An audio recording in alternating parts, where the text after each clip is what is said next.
Nandito tayo ulit sa Kibiang Tunnel. Punta tayong Nasugbu, Batangas. Caleb! Uy! Say hi! Yes, and si Nathan, nasan? What's up? Morning po! Morning! Morning!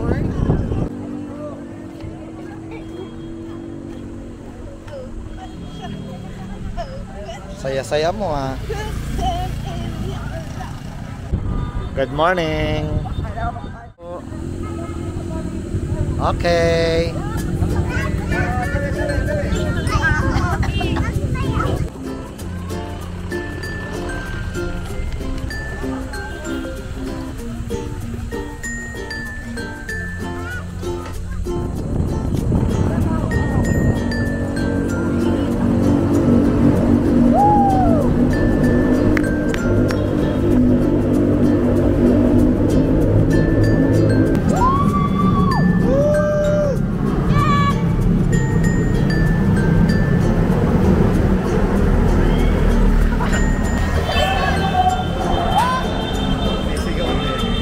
Grabe, nakakatakot yung sounds nila. 2,000 years later.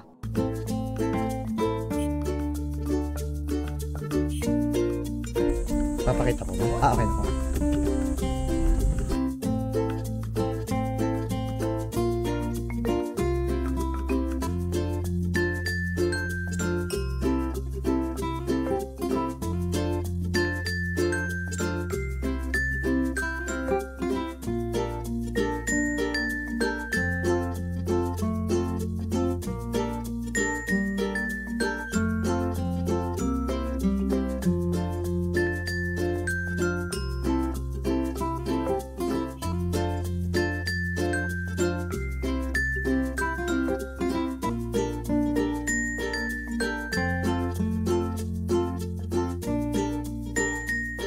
A few moments later.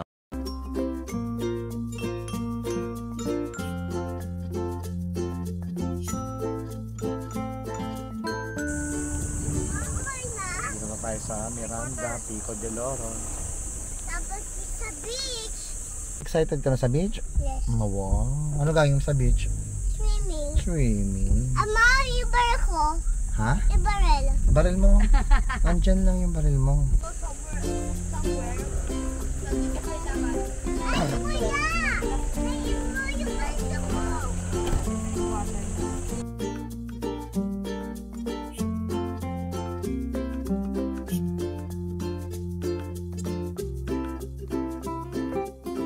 So, kailangan pa pumunta sa registration daw bago bumalik ulit sa Miranda.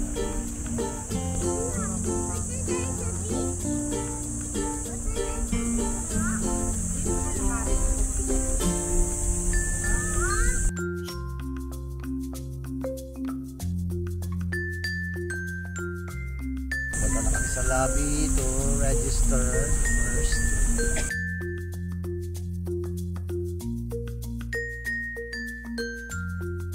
Welcome to Pico de Oro.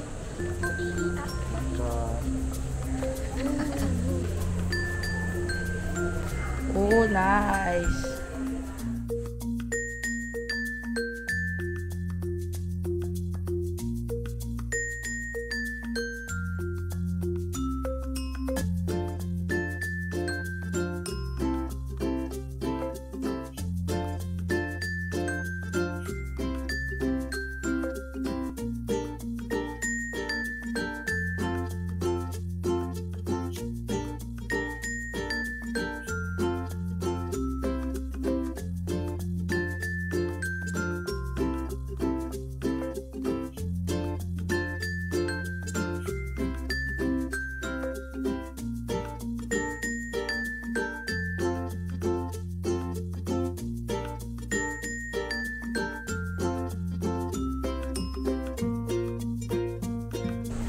Yung jacket ko, Daddy.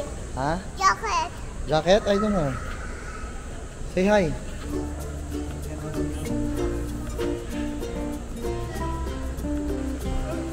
Aitan.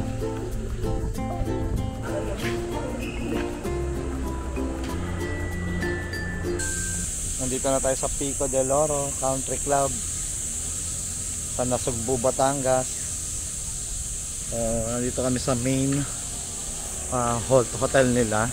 Kailangan munang magpa-register pala bago makapunta dun sa mga unit. Ito yung main registration nila. So, pwede kayo mag-park. Meron silang temporary parking para sa mga magre-register. Pwede nyo iwan dyan yung sasakyan. Tapos, kailangan nyo pumunta dito para makapag-register kayo. Need your IDs saka yung confirmation ng inyong booking.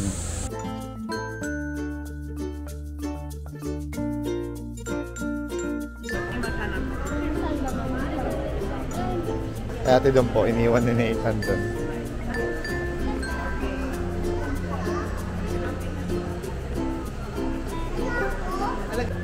Three. Isa pa po. 1, 2, 3. Waki. 1, 2, 3. So we're done registration. Picture po tayo sa Pico del Oro. Lahat tayo. Lahat tayo? Apo. Ayan. 2,000 years later.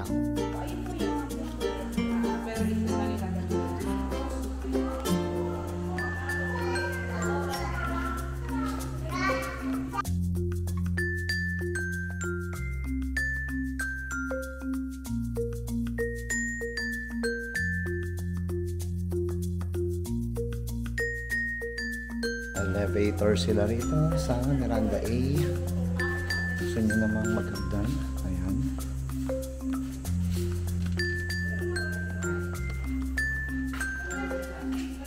Ayan.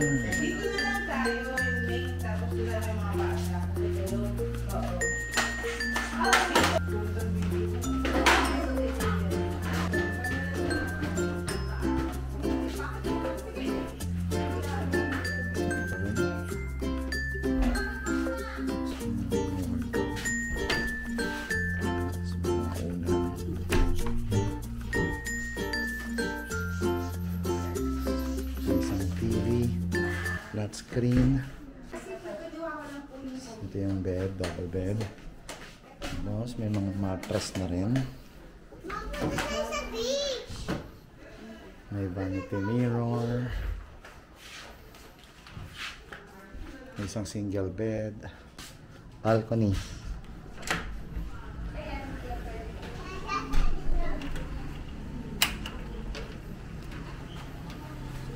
Ooh. Dito yung tables and chairs. If you want some coffee. At ito yung view mo sa umaga. Ayan sila. Baba. Hello po. Ang view ng balcony. Ang ganda. May view ng lake. Isa pang bedroom dito. Pero hindi rin bedroom. May bedroom pa dito, isa pa. Double. Oh, mas marami to. Kasi mga double deck. Yung mga kama. Meron din silang Netflix. Anong room daw po yung isa?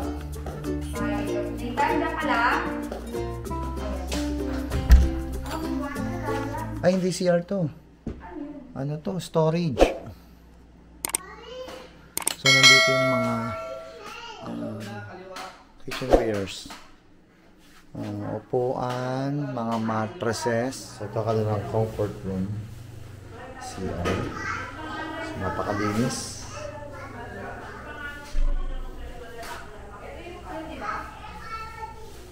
Meron silang shower.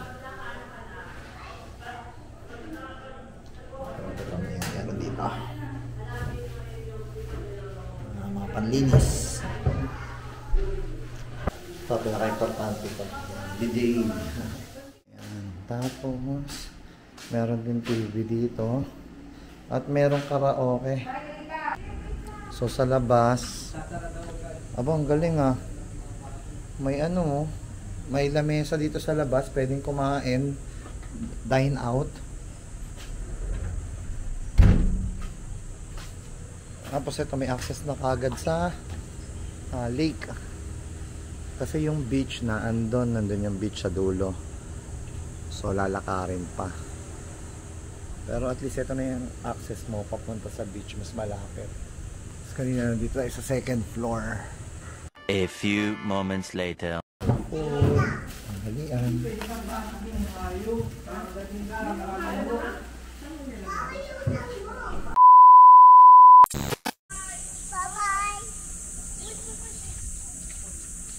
So papunta na kaming pool. Tuwak na lord. So, tanong natin doon kung saan yung sakayan papunta sa swimming pool. Puno pa ba? Dadaan ba ng country club pool? Tara.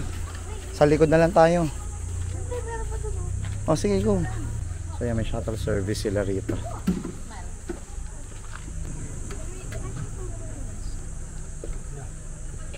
Yay! Say bye-bye! Bye. Hawakan mo, Mia. Wow. Where's Lolo? Nawala. Ayun o, Lolo. Bye-bye! Ayun sila. Hindi pa sila maliligo eh. Tayo, liligo na tayo. Sayang yung time. Sigip na ba yan? Tingin dito. Tingin dito ka na ba? Tingin dito sa camera.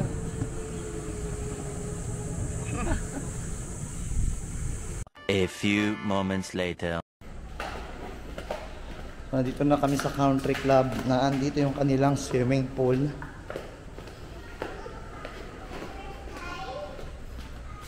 Natin si Nathan, si Caleb, at si Chris Ann.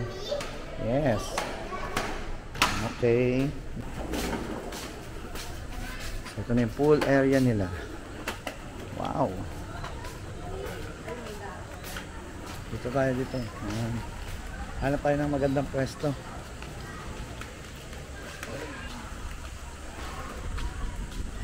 Saan? Sa baba pa? Medyo malalim natin sa baba. Pero maganda din eh. Ayun ang mga may babaw din. Okay, doon sa may sofa bed na available. Medyo madulas ha.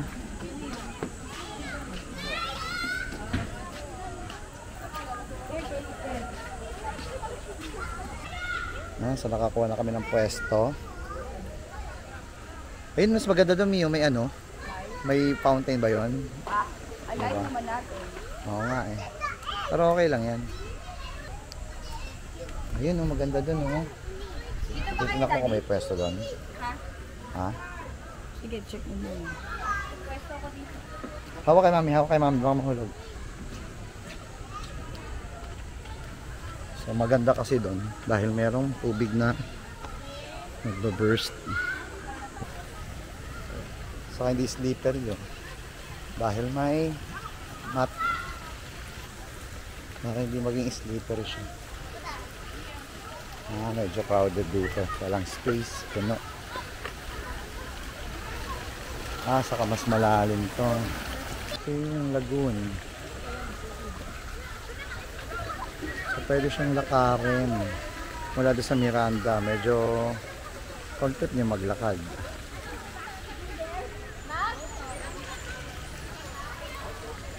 Hindi naman, pwede naman kayo sa mga shuttle service nila. Mabilis lang din naman. Sabi every 10 minutes meron naman daw kagad. Kaya lang, mag-i-stop siya sa lahat ng unit bago siya makarating ng country club. So, ganun yung parang sistema nila. Wala, Mi? Oo, dito lang.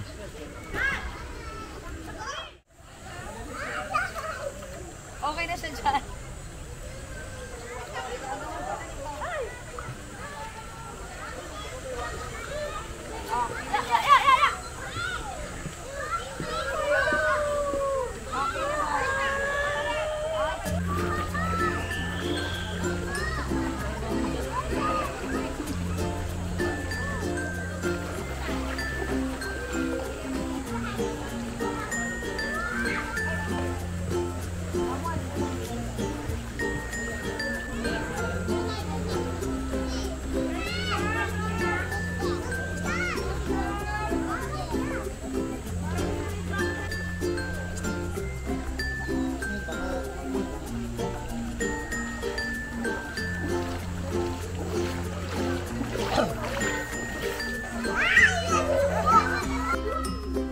Punta kami sa may slide na pool.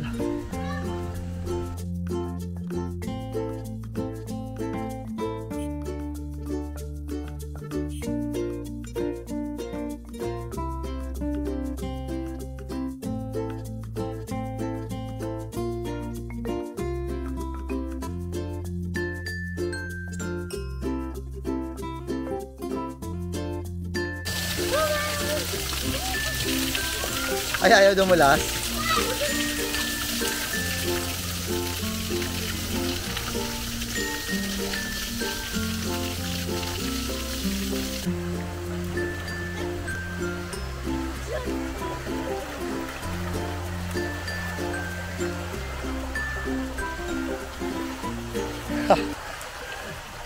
Hindi madulas. So ito yung basketball court sa Pico del Oro. Ayan. So hindi ito libre. So may bayad siya per hour. Saka if full court or half court. Badminton court or tennis court, reception or registration para sa mga gusto mong gawing games. Tapos meron din silang video room or game room. Eto, so walang naglalaro. So now I know kung bakit walang naglalaro. Then may bayad din siya per hour, per console.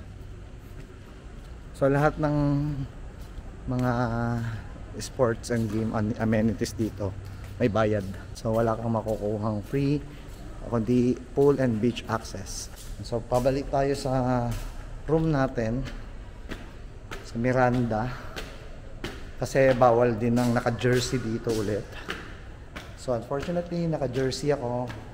Pati short, naka-jersey din. So ito yung second floor nun. Yung second floor niya is gym. Yan yung mga gym equipment nila.